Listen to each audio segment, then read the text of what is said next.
सही समय कभी नहीं आता। जो समय अभी है वही सही समय है। तूफानों से लड़कर ही जीत हासिल होती है। ऐसी कोई मंजिल ही नहीं जहां तक पहुंचने का कोई रास्ता ना हो। चाहे आप 1000 बार फेल हुए हो, फिर भी एक और बार कोशिश जरूर कीजिए। जीतने वाले कभी हार नहीं मानते और हारने वाले कभी जीतते नहीं। बोल कर नहीं, करके दिखाओ, क्योंकि लोग सुनना नहीं देखना ज्यादा पसंद करते हैं। विपरीत परिस्थितियों में कुछ लोग टूट जाते हैं तो कुछ लोग रिकॉर्ड तोड़ जाते हैं। दोस्तों, आज की इस कहानी के जरिए हम आपको बताने वाले हैं कि भगवान बुद्ध के नजरिए से हमारी जिंदगी की कीमत क्या है। हम में से बहुत से लोग अपनी जिंदगी की कीमत नहीं समझते और अपने जीवन को ऐसी चीजों में बर्बाद कर देते हैं जिनसे हमारा नुकसान ही होता है। कुछ लोग अपनी जिंदगी शराब के पीछे बर्बाद कर देते हैं तो कुछ लड़कियों के चक्कर में और कुछ अपनी जिंदगी पैसा पैसा करके ही बर्बाद कर देते हैं। आज के इस कहानी के जरिए आप जानेंगे कि हमारी जिंदगी कितनी कीमती है और हमें अपनी इस कीमती जिंदगी को किस तरह जीना चाहिए। एक बार की बात है, गौतम बुद्ध अपने शिष्यों को जिंदगी से जुड़ी अच्छी बुरी चीजों का ज्ञान दे रहे थे। सभी शिष्य उनकी बातों को बहुत ध्यान से सुन रहे थे। उन सभी में एक शिष्य ऐसा था जिसे प्रश्न पूछने की बहुत आदत थी।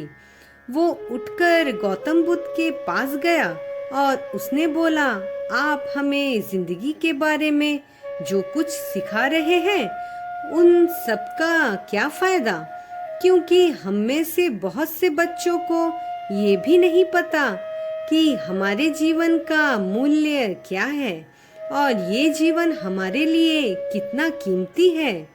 पहले आप हमें ये बताइए कि इस जीवन का मूल्य क्या है। अपने शिष्य की बात सुनकर गौतम बुद्ध अपने कक्ष में गए और एक चमकता हुआ पत्थर का टुकड़ा लेकर आए। वो टुकड़ा उन्होंने अपने शिष्य को दिया और बोले, मैं तुम्हें इस जीवन का मूल्य तब बताऊंगा जब तुम इस पत्थर का सही मूल्य पता लगाकर आओगे। साथ ही ये ध्यान रखना कि तुम्हें ये पत्थर का टुकड़ा किसी को भी बेचना नहीं है। गौतम बुद्ध की बात मानकर वो शिष्य बाजार की तरफ चला गया।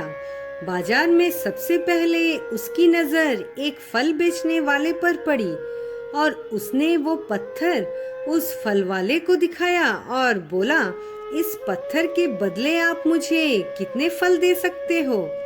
फल वाला बोला, ये पत्थर कुछ खास तो नहीं, लेकिन फिर भी इसके बदले मैं तुम्हें 10 केले दे सकता हूँ।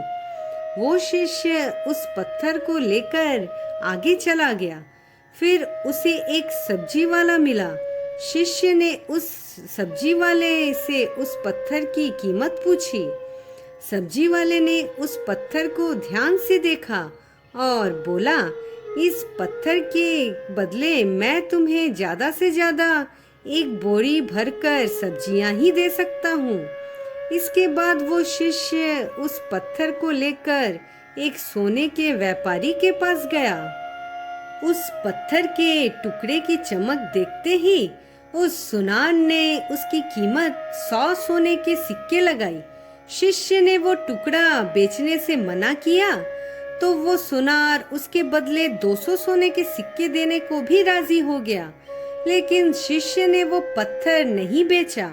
इसके बाद वो शिष्य एक हीरे के व्यापारी के पास गया और उनके सामने उसने वो पत्थर के टुकड़े को रख दिया।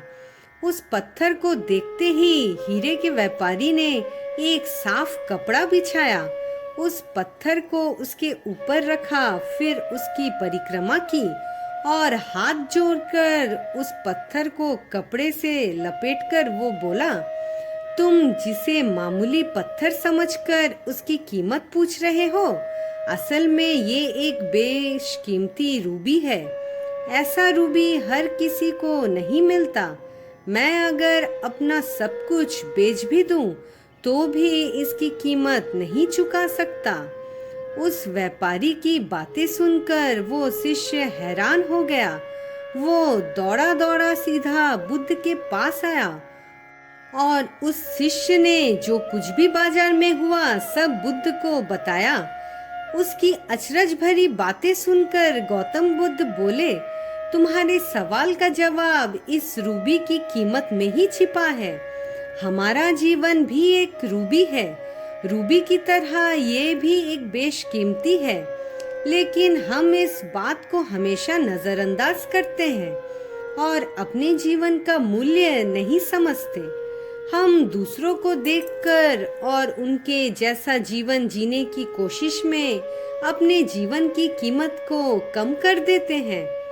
हम ये सोचते हैं कि हमारी जिंदगी की कीमत वही है जो दूसरे हमें बताते हैं, लेकिन ये बात हमेशा ध्यान रखना, सामने वाला अपनी हैसियत, बुद्धि और अपनी समझ के हिसाब से तुम्हारी कीमत लगाता है।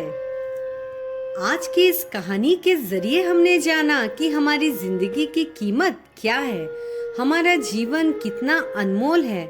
हमें इस जीवन में अच्छे कर्म करने चाहिए ताकि हम अपने समाज के लिए कुछ अच्छा कर सके।